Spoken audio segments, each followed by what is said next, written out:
Kembali tim Cimat punya cerita. Jalur Horor Cangar.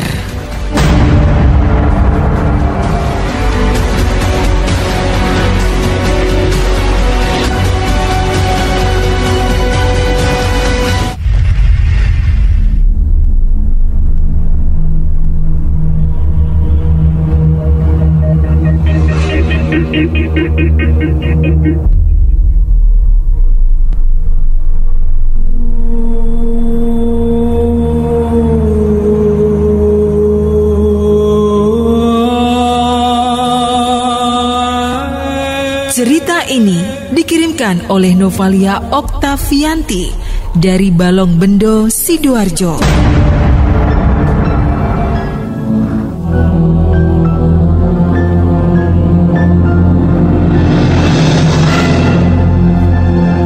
Selamat malam Jimaters. Aku akan menceritakan pengalaman mencekam saat melakukan perjalanan dari Malang ke Sidoarjo melalui jalur Cangar. Begini ceritanya.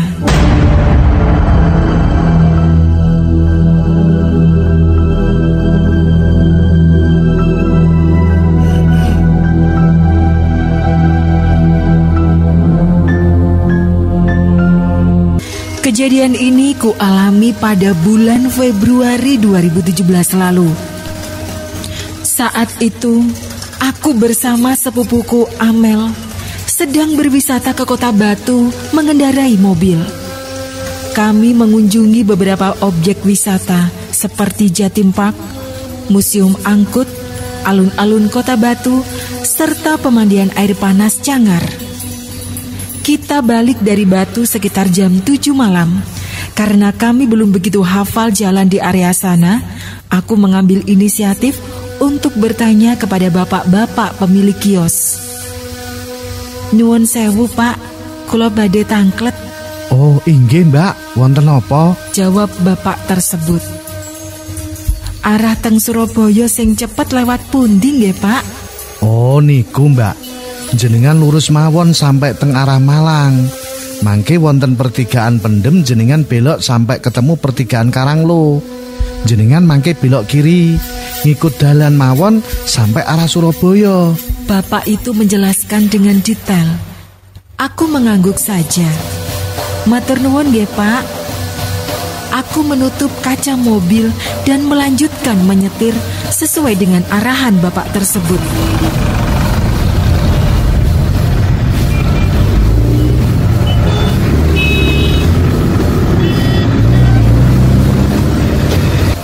Tiba-tiba Amel menepuk pundakku.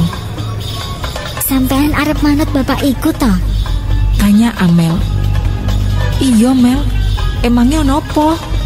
Aku penasaran. Amel sibuk memainkan smartphone miliknya.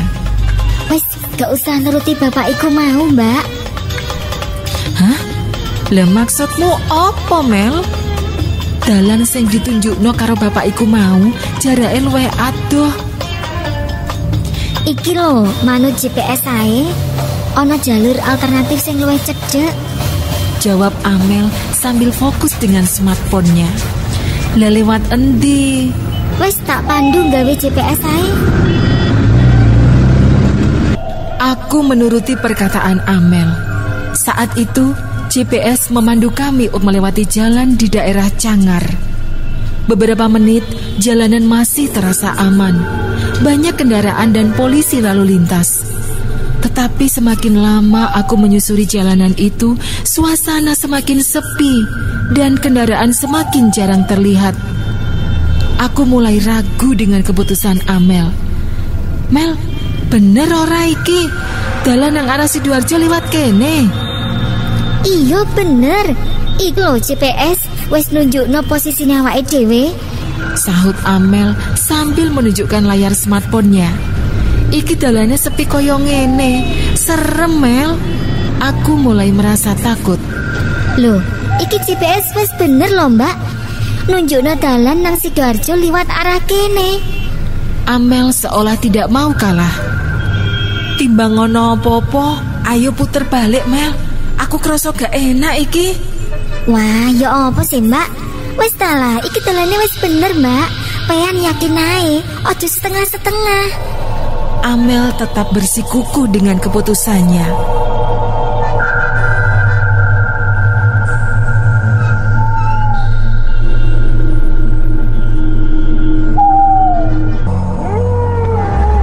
Kami mulai memasuki hutan Cangar sekitar jam 7:30 malam. Kami menelusuri jalanan yang sepi, gelap, dan berkabut. Kami melewati tikungan menurun yang curam, sampai akhirnya kami tiba di sebuah jembatan. Kabut yang tebal membuat jarak pandang lampu mobil menjadi terbatas. Aku tidak berani memacu mobil dengan kecepatan tinggi. Begitu melewati jembatan, entah kenapa dadaku terasa sesak. Bulu kudukku merinding. Aku melihat Amel masih fokus dengan GPS di smartphone-nya. Aku merasa jembatan ini begitu panjang dan sepertinya ada sesuatu yang mengawasi kami. Aku mencoba berpikir positif. Usai melewati jembatan, Amel membaca rambu di bahu jalan yang bertuliskan, "Awas, jalur wingit dan angker." Saat itu, Amel tidak memberitahu aku bahwa dia membaca rambu tersebut. Dia cuma berkata, Fokus yo mbak, sing hati-hati.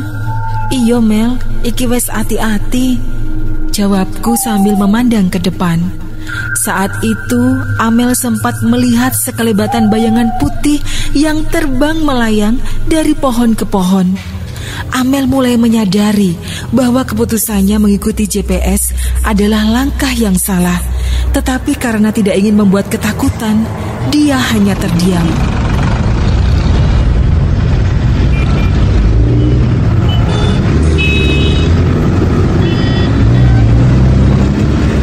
Tidak lama berselang, kami melewati semacam bangunan pabrik yang terbengkelai. Perasaanku tidak enak saat melewati bangunan itu. Antara nyata atau tidak, entah mengapa, Amel melihat sosok bayangan putih yang terbang melayang, tiba-tiba berdiri di atap pabrik. Dalam pandangannya, Amel melihat sosok itu seperti sosok wanita berambut panjang dengan gaun putih panjang. Wajahnya tidak kelihatan dengan jelas. Tangannya seperti melambai-lambai ke arah kami. Seketika wajah Amel langsung pucat. Mbak Lia, ayo dan banterno, aku wedi iki. Aku berusaha tetap fokus mengamati pandangan dari kaca mobil. Pekatnya kabut membuatku harus berhati-hati. "Iyo Mel, wes tenang ae," ujarku menenangkannya. Aku sebenarnya juga tahu kalau ada sosok kuntilanak yang membuntuti kami. Namun bila aku ikut panik, maka semuanya akan jadi kacau.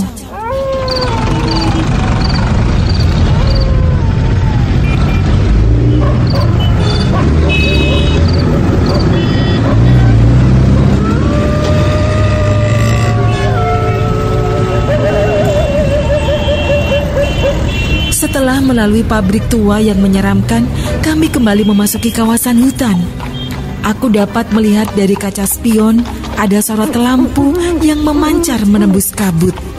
Aku merasa lega karena tidak sendirian melintasi jalur yang mencekam ini. Tapi tunggu, ada yang aneh.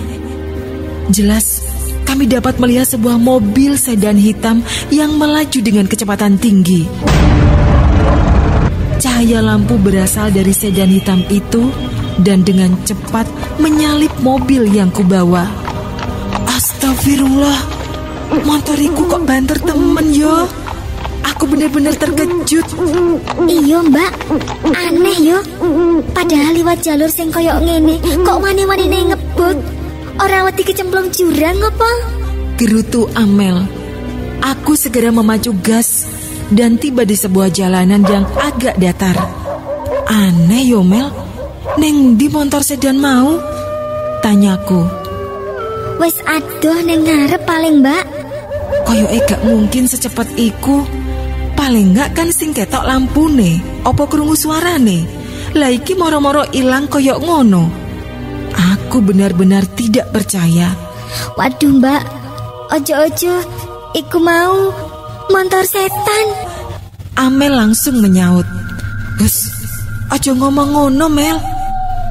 Tiba-tiba Amel tertunduk dan terlihat menangis. Mbak, mestinya aku nuruti sampean. Awake dhewe kudune gak liwat kene. Lek awake dhewe kesasar ning alam lelembut ya apa, Mbak? Wes tenang Mel, tetep ndonga marang pangeran. Muga-muga awake dhewe iso ndang metu saka panggonan iki, jawabku.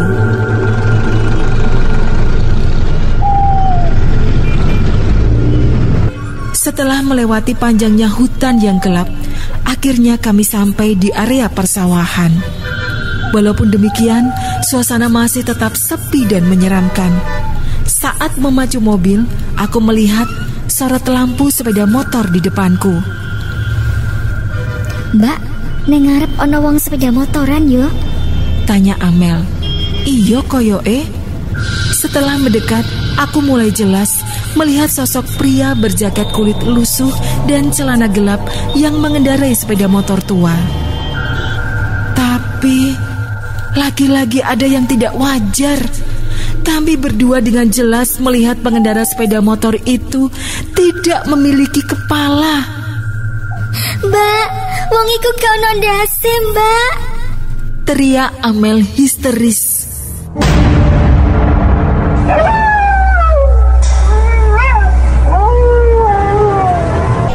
Mbak Lia, ayo ndang selipen wong Mbak, aku wedi Mbak. Amel semakin menjadi-jadi. Iyo Mel, wes ojo koyok ngono, sing tenang awakmu. Segera aku tancap gas dan mendahului pemotor tanpa kepala itu. Sungguh, ini benar-benar sulit dipercaya.